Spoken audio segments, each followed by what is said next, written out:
Alors, écoutez, si vous ne voulez pas que votre prochain barbecue se termine aux urgences, vous devriez peut-être vous débarrasser de cette brosse métallique que vous utilisez pour nettoyer le grill. Plus d'une centaine de personnes doivent consulter un médecin à cause de cela chaque année. Ces poils en laiton et en acier se détachent facilement de la brosse et se collent aux aliments cuits qui finissent dans votre bouche. À chaque déglutition, ils pénètrent de plus en plus profondément. Ils peuvent percer ou perforer la paroi de votre bouche, de votre gorge et de votre œsophage, ou quelque part ailleurs dans votre tractus intestinal. Les symptômes que cela provoque pourraient être des signes de nombreuses conditions différentes. Et en raison de leur petite taille, les poils sont vraiment difficiles à repérer pour les médecins, donc vous pouvez perdre un temps précieux pour résoudre le problème à un stade précoce. Dans certains cas, une visite aux urgences peut résoudre le problème, mais si le poil pénètre dans des tissus plus profonds, disons dans le cou, la poitrine ou l'abdomen, cela pourrait provoquer une infection et vous auriez besoin d'une chirurgie complexe pour sauver votre vie.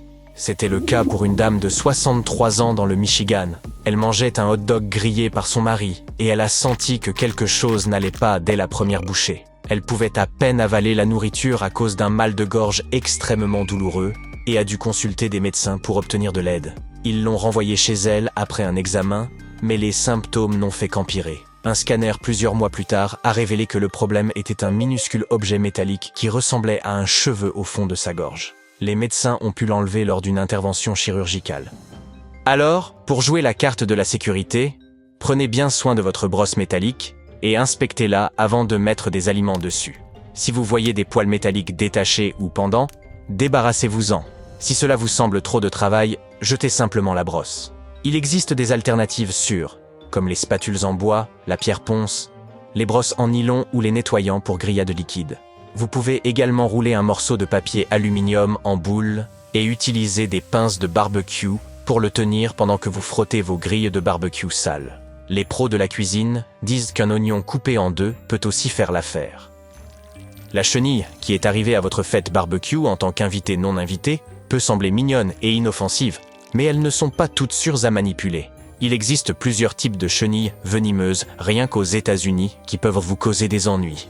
Toute chenille de couleur vive qui a une épine, des soies ou qui semble duveteuse pourrait être venimeuse, et il est préférable de ne pas la toucher. Beaucoup de chenilles sont équipées de poils ou d'épines, reliées à des glandes venimeuses. Elles se cachent souvent sur le dessous des feuilles, de sorte que vous pourriez facilement les manquer. Donc, quand vous faites du travail dans le jardin, il est judicieux de porter des gants et des vêtements à manches longues. Votre peau vous en remerciera. Si vous vous faites piquer par accident, utilisez du ruban adhésif pour enlever les poils ou les épines, puis lavez simplement la zone affectée avec du savon et de l'eau. Si vous prévoyez de vous baigner ou de faire du bateau pour vous rafraîchir après la fête, rappelez-vous que les proliférations d'algues ne sont pas seulement une éclaboussure de couleurs étranges dans l'eau, mais un véritable problème. Elles sont toxiques et causent beaucoup de problèmes à vous et à vos animaux de compagnie. Les symptômes seront loin d'être agréables et vous passeriez beaucoup de temps dans la salle de bain. La prolifération d'algues signifie qu'il y a beaucoup de bactéries dans l'eau, donc ne vous baignez pas et ne buvez pas l'eau, peu importe à quel point vous avez soif après toute cette nage. Et si vous avez de l'eau ingérée sur votre peau, prenez immédiatement une longue douche avec de l'eau propre. Les médias devraient signaler les cas de prolifération dangereuse d'algues dans votre région, alors assurez-vous de vérifier avant de vous rendre au lac le plus proche. Le panais sauvage ne fait peut-être pas partie de vos cauchemars estivaux, mais cette plante à fleurs jaunes peut faire des choses vraiment méchantes à votre corps. Elle contient une substance appelée psoralène, et lorsque vous la touchez accidentellement puis profitez d'une promenade au soleil, l'effet qu'elle laissera sur votre peau sera aussi désagréable que le nom psoralène. Vous pourriez avoir des décolorations rouge foncé ou brunâtres sur votre peau pendant des mois après votre rencontre imprévue avec la plante. Elle est surtout active et malveillante entre mai et juillet, alors soyez prudents. D'accord. Un tuyau d'arrosage doit être complètement sûr car, contrairement à la brosse pour grillade, il n'a pas de petites pièces métalliques, n'est-ce pas? Eh bien, quand vous le laissez en plein soleil, l'eau à l'intérieur peut chauffer jusqu'à 49 degrés Celsius. Si vous aspergez quelqu'un avec de l'eau à cette température, sa peau n'appréciera pas. C'est particulièrement dangereux pour les jeunes enfants et les animaux de compagnie. Alors, si vous voyez quelqu'un complètement inconscient, prenez le tuyau, arrachez-le lui de force et laissez couler l'eau pendant quelques instants, avant de laisser quiconque jouer avec le tuyau. C'est pour leur bien. Le soleil intense peut également chauffer tous les produits chimiques nocifs que contient le tuyau lui-même, comme le plomb et les phtalates.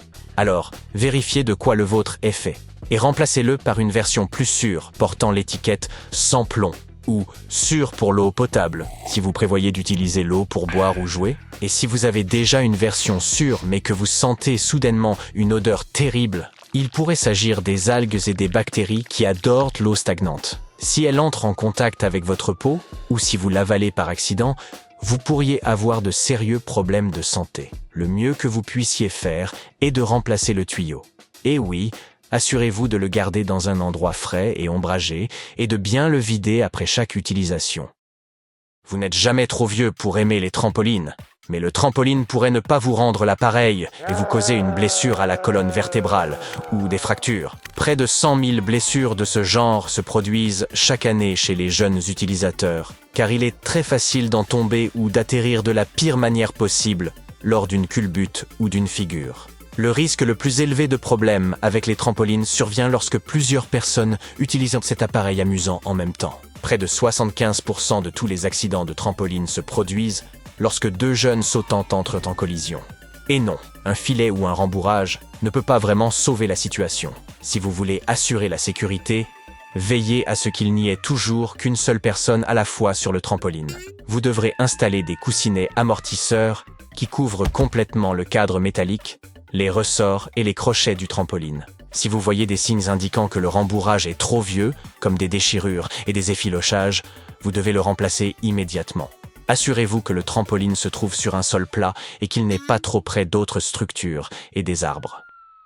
Un toboggan dans votre jardin, qu'il soit en métal ou en plastique, se transforme en poêle sous le soleil et peut chauffer jusqu'à 87 degrés Celsius. Alors, avant de vous y lancer ou de laisser quelqu'un d'autre le faire, vérifiez la température de l'ensemble, de haut en bas, et même lorsque votre petite sœur ou quelqu'un d'autre que vous aimez vous supplie de faire un tour avec eux, ne le faites pas. Le toboggan est conçu pour une personne d'une certaine taille. Lorsque vous glissez en tandem, la plus petite jambe peut se coincer entre la plus grande jambe et le bord du toboggan. La vitesse augmentera également, et cela peut entraîner toutes sortes de problèmes. Peu importe à quel point cela peut être tentant durant les mois chauds, ne marchez pas pieds nus sur cette belle pelouse dans le parc ou même dans votre propre jardin. Vous ne savez jamais ce qui se cache dans l'herbe, et si vous marchez sur quelque chose de tranchant, comme un clou rouillé caché dans l'herbe, vous allez vous attirer beaucoup d'ennuis. Les tongs ne sont pas non plus la meilleure idée pour des chaussures d'été au quotidien. Elles sont rarement dotées d'un support de voûte plantaire et peuvent vous faire des pas plus courts, mettant ainsi plus de stress sur votre corps. Ce n'est pas bon pour vos pieds, vos articulations et vos muscles. Sinon, passez un excellent été.